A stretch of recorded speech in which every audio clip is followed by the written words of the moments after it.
Marianne the Maker is a picture book about a determined young inventor who needs to find time to build her creations.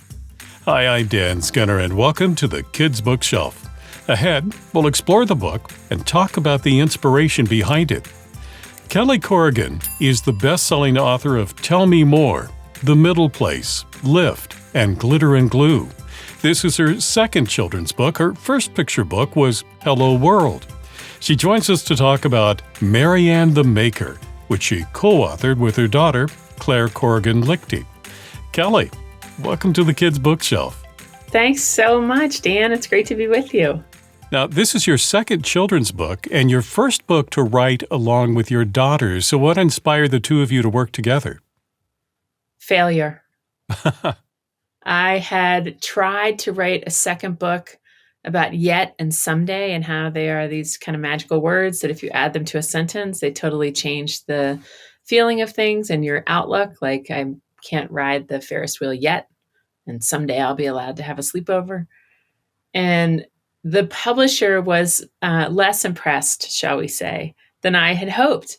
And Claire happened to be with me when I got the email, and she saw this look come over me. And she said, "What happened?" And I said, "They don't like my yet and someday." And she said, "Let me look at it," because she runs a summer camp for kids who have lost a parent to cancer. It's called Camp Kesem. And she also babysat for all 4 years at University of Virginia, where she just graduated. And so she was, reading a lot of children's books. And she said, "I don't really love it either, to be honest. It feels kind of redundant, like the same thing happens on every spread. And I think that you need like a really strong main character." She's like, I only personally, when I'm reading for kids, I only read stuff that rhymes, that has great language. And I think that it needs to be quirkier. Like, this feels kind of anodyne. And she had a pretty good, if painful to listen to, analysis of why this thing I had developed wasn't really very good after all. And I said, "Well, maybe you should try to write it." And I was kind of half kidding, but she said, "I'll try to write it." And then her older sister, who's an investment banker, was in the room, and she was like, "What are you going to pay her?" And all of a sudden we had like a book deal going down in the kitchen. And so anyway, Claire took this story that we used to tell the girls when they were little, called Marianne the Faker, about a girl who pretended she was sick to get out of soccer practice and then got caught at the movies because her whole team had to forfeit the game. They didn't have enough players when Marianne dropped out. And so the coach felt bad, and he took them to the movies. And then she had to face the consequences of her lie. Very moralistic, heavy-handed tone. And kind of took it and turned it into Marianne the Maker. She gave this little girl that we used to talk about when the kids were young a reason for wanting to get out of soccer practice. And that became Marianne the Maker, and the publisher loved it. And I was like, well, I have to confess, I'm not alone in this. I have a partner now. So this is a story about Marianne the Maker. She's quite an inventor, but the problem is her life is so booked and scheduled that she just doesn't have time to do the making she wants to do. And that's a huge problem for everyone, to be quite honest. And Claire and I have been doing a lot of reading on the side about the power of the arts in everyday life for well-being and emotional regulation. Not to mention societal progress, because people who are makers, inventors, creators, often lead us into new periods of growth as a society. They just have that mindset that says, why not? Why can't we do it this way? But on the well-being side, this the way that we as a generation of parents kind of drifted into overscheduling is understandable and totally forgivable, and also a problem. Because as Claire's kindergarten teacher said, shout out to Miss DeBleek, "I like to see your kids find their way through their own boredom." And, in the world that we've created around them, there isn't really an opportunity for sitting and staring. And sitting and staring is often the first step of something fantastic happening, like making up a game or making up a skit or taking the recycling and turning it into like a diorama, or drifting over to the piano and starting to play something. And all of that inventive, creative work is an instant access to serotonin and dopamine. It instantly lowers your cortisol, and it often takes you to the state of flow, the holy, holy state of flow, where you are monotasking. And monotasking is so rare for adults and children now. And there's something about work with your hands that has the potential for a deeper kind of engagement. And it's been acknowledged by researchers, and the data support everything I'm telling you.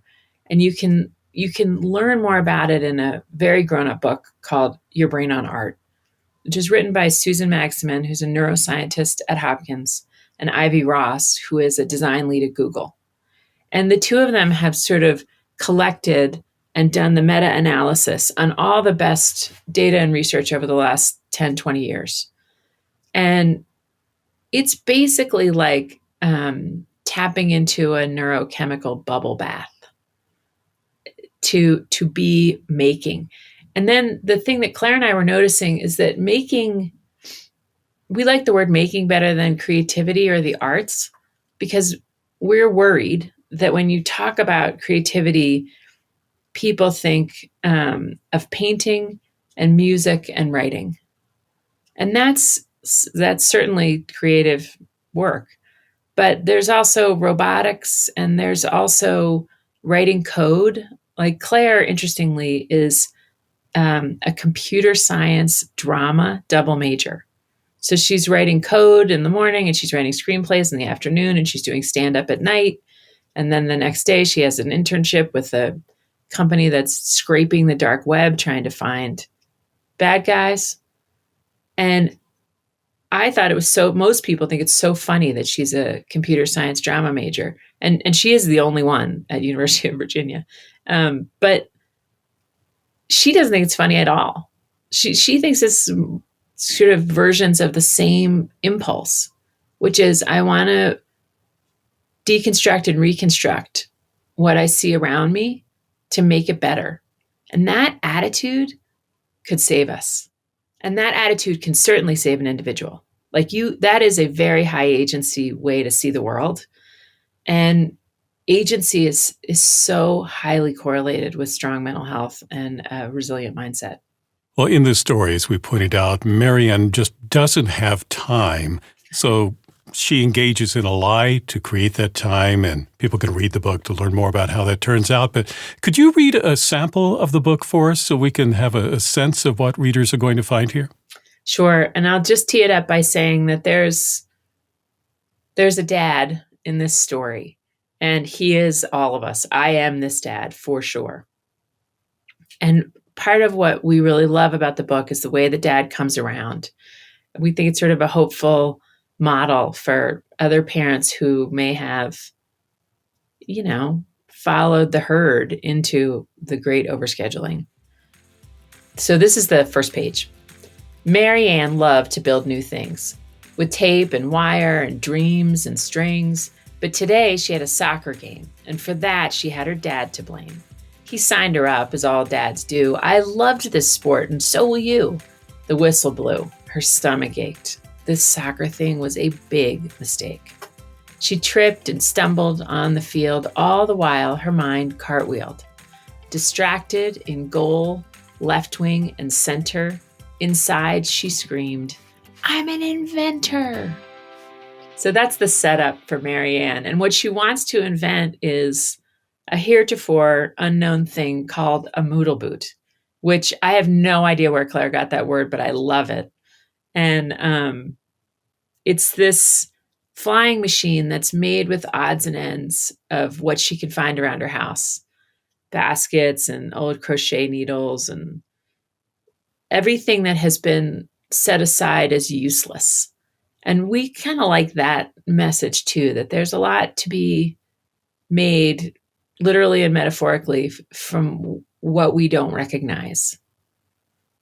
and a lot to be made by the people that we might not recognize as sort of high potential, which takes me to this other book I just want to shout out.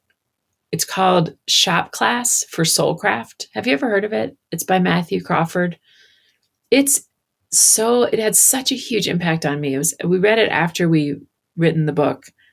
And he's a guy who's looking at the history of work in America and zeroed in on the assembly line as this kind of tragic moment where white collar and blue collar work was established. And what he wants and what we want is sort of blue and white striped overalls work, which is to say, like, deeply engaging mental and manual work. And anyone who is building a house would not consider themselves to be only working with their hands. I mean, it's such a fallacy. And so this deep engagement where you are using all of your faculties and some of your body to make something is a very enriching space to seek and to be in. It's this other book we read, which was a book called Rest, is about the difference between engaged leisure and sedentary leisure. So sedentary leisure is scrolling or watching television. And engaged leisure is knitting or cooking, or taking an old laptop apart, as a kid told us, or tying flies, as a guy in one of our audiences said. He said, "Oh, I'm very creative. I tie fishing flies." And we need more engaged leisure. And it's just a good thing for people to be aware of, that if they're not getting a little of that every day, they're going to see a slump in their intellectual energy. And when you have a little bit of that, when you have a go-to place to be engaged but not stressed out, then you come back to the work you do for remuneration with a different energy and a different attitude. And it's very powerful. So I hope that when people read Marianne the Maker, they're both reading it for their child, for their relationship with their child, because there's a message in there too about this dad and this girl, and also for themselves to say, I need this. I need this. It will, if you're a bottom line thinker, it will improve your productivity. And if you're in and of itself thinker, you will be in a deeper state of relaxation and focus and flow when you're in that kind of creative pursuit. I'm talking with Kelly Corrigan about Marianne the Maker, and our conversation will continue. If you're enjoying this discussion, please subscribe, like, and click on the bell so you know when I post new interviews. And thank you.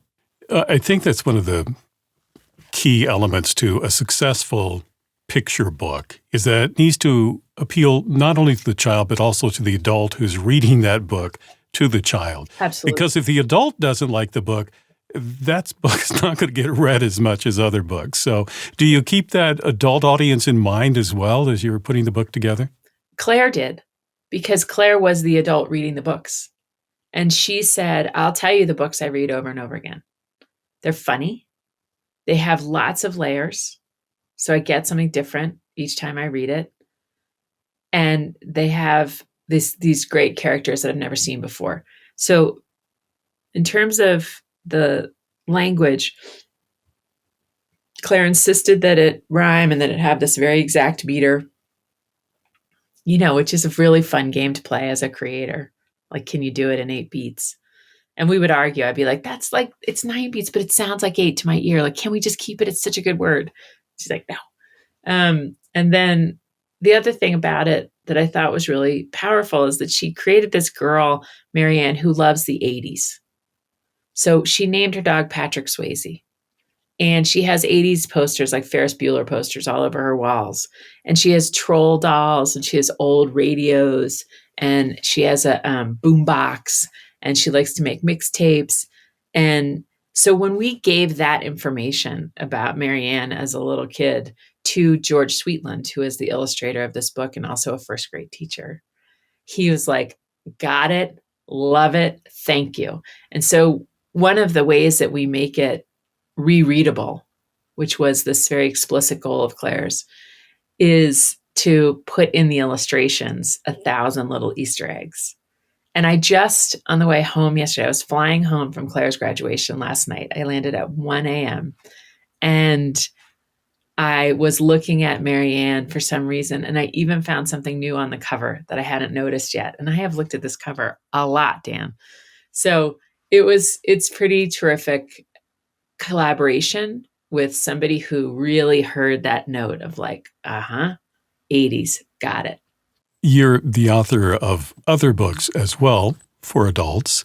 And some people, I think, look at a children's book, especially a picture book, and think, oh, that must be easy. But as I'm sure you know, it's not, because you're limited in the words. You have to find that balance between pictures and words, etc. So it becomes a much larger challenge. And you've added putting it in rhyme on top of that. Yeah, it's easy and hard. It's hard in surprising ways. I mean, it's easy to come up with enough words to fill up a 32-page book. All children's books are 32 pages because of the way they print them. And but it's hard to make it something that a kid would love and an adult would love. And I felt like it was really easy to get 70% of the way there. And we had this story. We had this idea from the jump. This Marianne the Faker thing was this starting place. But the last 30%, when you're really trying to make it, like, why, when they would look at a bookstore, look at all those children's books, why would they pick this one? And then go to someone's house in your mind and look at their playroom and look at the 24 children's books that they either took out of the library or they actually own. Why will they pick that one? So in a world where there's so much to do with your attention, and so much of it is has assets that we don't have, it's built by people for addiction, explicitly built to addict people. And we have just these colorful pieces of paper and your imagination. Then, yeah, it gets pretty hard to be the one that they want to publish. And then again, you have to win on the publisher, then you have to win in the bookstore, and then you have to win in the house. You have to make the kid and the adult want to read it again and again. And, we really want to make Marianne a series. We've already written a follow-up book, Marianne Makes a Memory. And then we have another book idea called Marianne Makes a Mistake. And we could imagine her out in the world doing all kinds of things and taking on all kinds of challenges. So I hope that she connects. And we have some evidence that she might, because we went on a pre-order tour in March in California. And we went to all these school assemblies and presented Marianne. And the kids were rapt.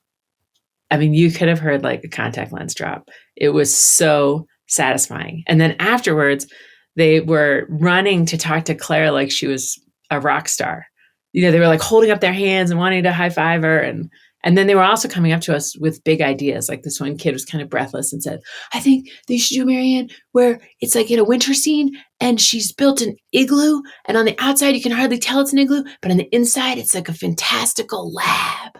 And we were like, yes, she should. Marianne should have a winter book. So I think and I also think that being a maker is such a cool identity. And we've had these other identities. I just feel like I finished raising kids. I just got my second kid through college. She got herself through college, but I got her to college, I guess. And I think that to see a kid who is an athlete, we know that archetype. And we know the kid who's like a nerd, they're so smart. We know that archetype. But a maker is yet a third archetype.